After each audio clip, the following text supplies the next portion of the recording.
This is a story all about how this TIE bomber's rangers go up and down. He got in one little fight, but his TIEs got scared. Now let me tell you why Major Rhymer is king of the air.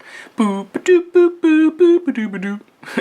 Hey there, Wargamers. This is Justin from Amp Services with this week's X-Wing Wednesday video. I couldn't resist doing some type of little funky rhyme at the beginning of this video because I'm going to be talking about Major Rhymer today. Now this is a TIE bomber from the Imperials, and I think he's one of the best ships from the Imperial fleet if you're looking for something to run munitions with. So let's jump right in and I'll explain why I like this pilot. Now Major Rhymer comes in at 26 points.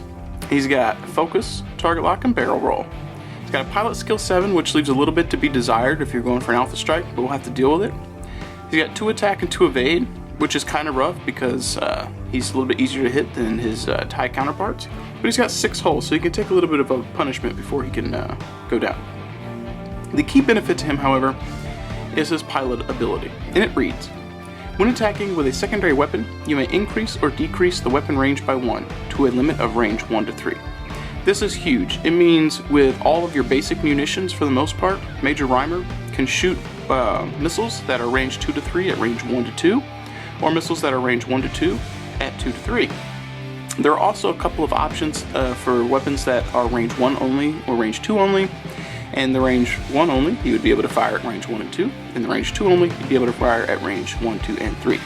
So he's got a lot of versatility and brings a lot of a big punch for any team that you're bringing him in.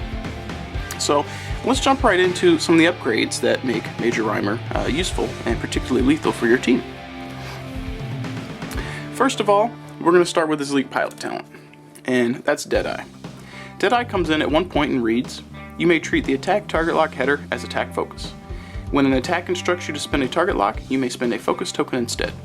This is really important, particularly because if you're ever in a position where Rhymer moves and he has no one in range for target lock, and then those ships move and now are within range 3, he wouldn't be able to fire his missiles, and that's the whole reason he's in this list, is for missiles and torpedoes. So being able to move during your turn, sit on a focus when nothing's in range for target lock, then they move into range. When it's his time to fire, he can spend his focus to fire his missiles. And for 1 point, this brings a lot of versatility. If you're ever in a position where you're flying by an opponent, you can always switch to your target lock so that when you manage to flip back around and re-engage, the target lock is still there so that you can then use a focus and a target lock later on. But in terms of the initial alpha strike, Deadeye is the surefire way to be able to get your missiles off if things are within range 3. The other 2 non-missile upgrades we're looking at here would be extra munitions, which will take up 1 of your torpedo slots, and it reads: when you equip this card, place 1 ordnance token on each equipped torpedo, munitions, and bomb upgrade card. When you are instructed to discard an upgrade card, you may discard 1 ordnance token on that card instead. And this is huge because for the build that we're going to be running here, we're going to be running 1 missile ideally and 1 torpedo, and for 2 extra points, you can use each one of those twice. And that's pretty good. It's basically increasing the cost of the missile and torpedo by 1 point each if you split this, which is better than buying either one of those missiles or torpedoes a second time. So this is huge, and it's really good because it allows him to get off more missiles in any given game. The final non-munition or torpedo upgrade that we're going to be using on Rhymer here is guidance chips. This one comes in at 0 points, and I've talked about it before. It's incredible. It reads: once per round, when attacking with a torpedo or munitions secondary weapon, you may change 1 die result to a hit result, or a critical result if your primary weapon value is 3 or higher. Unfortunately, the critical result doesn't apply to a lot of the Imperial ships, and definitely doesn't apply to the bomber here because the bomber only has 2 attack dice. But that's the critical portion is not what this is for. This is here because essentially, whenever you fire a missile, you are guaranteed 1 hit.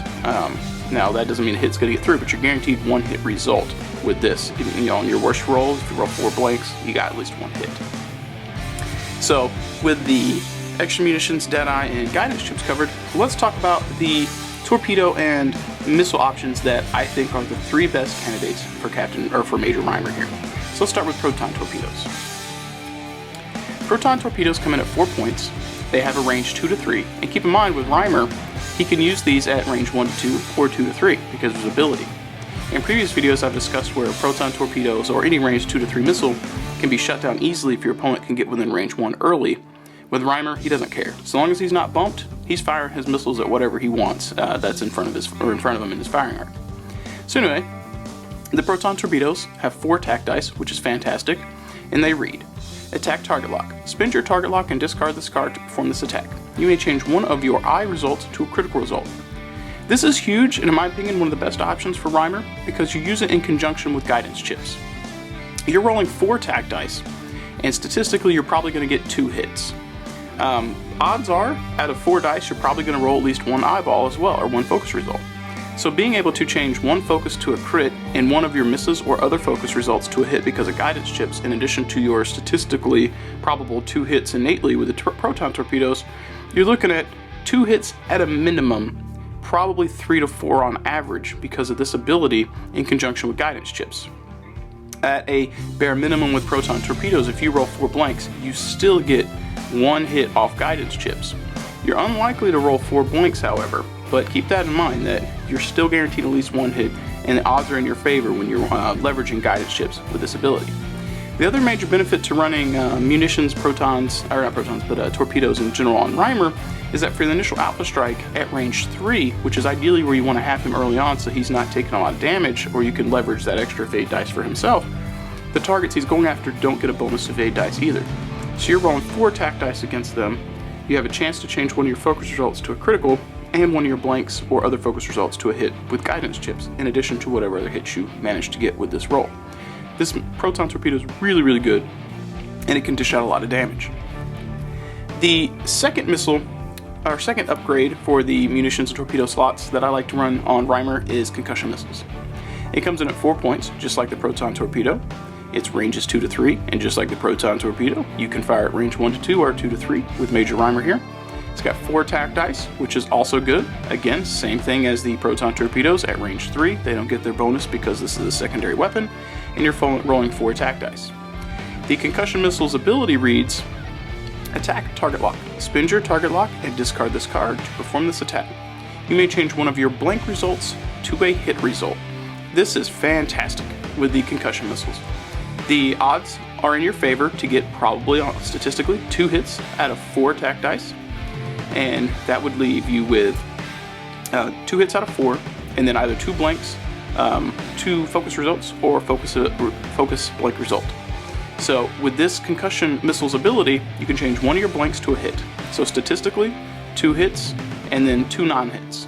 So long as 1 of those non-hits is a blank, you get another one. So you're looking at 3 hits. With guidance chips, you can change any result to a hit result. So you're looking at 4 at that point. At a bare minimum with Concussion Missiles, if you roll 4 blank dice, you get 2 hits.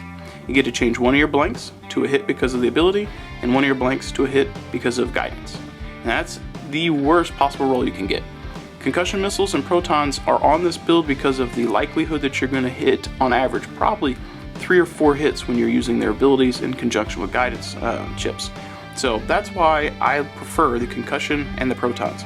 They're also very versatile because you can use them, again, in conjunction with Reimer's ability at ranges 1, 2, or 3. So there's really no major way to get around the missiles and torpedoes other than getting behind Reimer, or if you get in range 1 of them and try and hit him with the extra attack dice before he fires.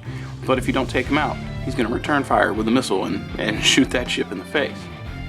The final option for torpedoes, I think for Reimer, which you would run either proton or plasma, I would not run both. I guess you could, but if you ran both of them, you wouldn't get extra munitions. So you'd be picking 1 of the torpedoes and 1 missile. You don't have to run concussion either, but I think these are optimal. So for the last torpedo option, I've picked out plasma torpedoes. Just like proton torpedoes and concussion missiles, this one can be used in range, or it has a range of 2 to 3. It can be used at 1, 2, or 3 with Reimer's ability. It comes in at 1 point cheaper than the other 2 alternatives, 3 points. It has 4 attack dice. Its ability reads: attack target lock. Spend your target lock and discard this card to perform this attack. If this attack hits, after dealing damage, remove 1 shield token from the defender. Now, you can use this in conjunction with guidance chips as well.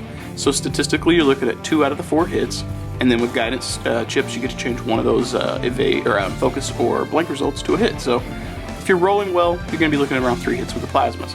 It does not, however, have an ability that increases the odds of hitting. What it does have on the flip side is if it deals damage to the target and the target has shields left over afterwards, you would remove an extra shield. This is circumstantial. It only works in certain situations, perhaps against the Jumpmaster list that's popular right now, or large like YT lists, or the Ghost. You get extra damage in with the plasma torpedoes. If you roll poorly, you're not maximizing the damage that can go through. If you're not going up against those big ships, let's say for example you're going up against, let's say an X-Wing, an old X-Wing with two shields, and you get 2 hits through, this ability goes to the wayside. It doesn't help you. If you go against a new X-Wing and you manage to get 3 hits through, unlikely, but if you do, same thing happens. The shield ability isn't going to help you. This is why I think the other 2 options, proton torpedoes and concussion missiles, are a little bit better than plasma torpedoes, because you can you're trying to guarantee the number of hits you get, and it doesn't matter how many shields your opponent has. If you hit them, you hit them. With this one, if you hit somebody who just doesn't have a lot of shields, let's say you're going up against Scum maybe, and a lot of the Scum ships have like 1 shield, let's say a Kirax fighter. You hit it with plasma torpedoes and you do 2 damage. Take out a shield and you do a hole, you don't get the extra damage. Whereas with the other ones, if you got 3 hits, you get 3 damage and you don't care whether they have shields or not. So the benefit on this one is not so much the ability, but the fact that you can shave 1 point if absolutely necessary. So let's do a quick point spread here on Major Rhymer. He comes in at 26 points, and to start off his build, you have to add extra munitions and Deadeye, so that's putting him at 29 points.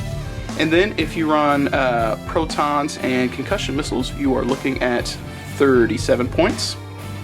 And if you decide to run concussion missiles and plasma torpedoes, you are looking at 36. So for about the cost of a Sunterfell or a Vader, you could bring in Major Rhymer here.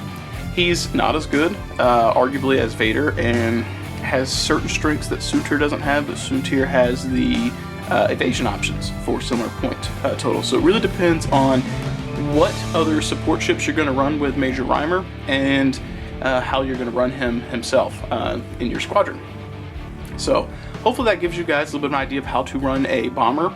Keep in mind, if you're trying to run a bomber, maybe you want to run someone other than Rhymer, or you want to run the Rhymer build that I've presented here, keep in mind that he does have upgrade slots that I didn't fill. I didn't fill everything on his bar. I didn't give him a bomb. You want to keep your ships lean. Remember that. I've had some discussions this week talking about bombers, and that came up a lot. I use the term lean. When you're building your ships, and the bomber included, make sure you are aiming for what you want that ship to do and what needs a specific role, and don't make it a bling wing. Don't put gear on it that it's unlikely to use. And this bomber with extra munitions and a torpedo and a missile is going to have a hard time getting all 4 shots off in a game. I felt that having those options to potentially get 4 shots was better than not having it, but you could potentially even shave this down more. You could run him with 1 torpedo and extra munitions, or 1 missile and extra munitions, to shave those points. Especially if you playtest him and you find that he is going down before he's able to get 4 shots off, you may find that he's only able to get 2 shots off before he goes down, and those other points are better spent somewhere else. So that's something to keep in mind when you're making a bomber for yourself, or approaching any other ship for a build. Keep it lean, keep them mean, and have them prepared for battle in the way that is most practical. So what do you guys think? Is this build something that you've done before, or something you're going to try? Sound off below. I'd like to get a discussion going and hear what you guys think. Also, if you haven't already, please take a moment to subscribe. I'd really like to have you guys checking out more of my video content. Also, if you haven't already, please check us out on Facebook. You'll be able to stay up to date with all of our current commissions and our video content. Finally, I also get paid to paint. I didn't paint this bomber here, obviously, but I could. If you'd like to have me paint something for you, whether it's X-Wing related, Warhammer, or any other miniatures type game, click Quote Request now. In closing, as I've been saying recently, I have got my Patreon page started. I'm trying to promote that so that I can have some more options for creating video content for you guys, and so I can expand some of my equipment and things like that to provide better videos in the future. So hopefully you guys enjoyed. Hopefully you'll consider subscribing and supporting. And as always, happy wargaming, fly casual.